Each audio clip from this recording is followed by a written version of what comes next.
এই স্বার্থপর পৃথিবী কারো কথা মনে রাখে না, কারো জন্য থেমে থাকে না। কেউ তোমারে মনে রাখত না।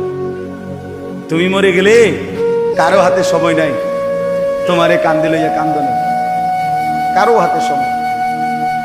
এ বাফেরে দুপুরবেলা জানাজা দিছে, আসরের পরে বাফের জানাজা হইছে, কত কান্দা কানছে জিফুতে।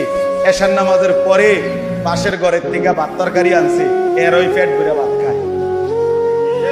এরা দেখলাম দুপুরে কান্দে অন ভাত খায়, আরো গোস্ত লয়, আরো পারমির মুরগা লয়, তেলাপিয়া মাছ লয়, ডাল লয়। কি আপনারা দেখলাম বিকালে কি কান্দাটা কানলেন,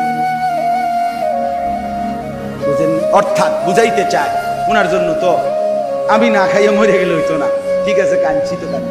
অর্থাৎ দুনিয়া থেমে থাকে না, কারো জন্যই কি থাকে না, থেমে থাকে।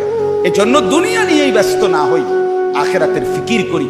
আল্লাহ তাআলা আমাদেরকে তৌফিক দেন। আজকের এই মজলিস, আজকের এই মজমা আল্লাহ কবুল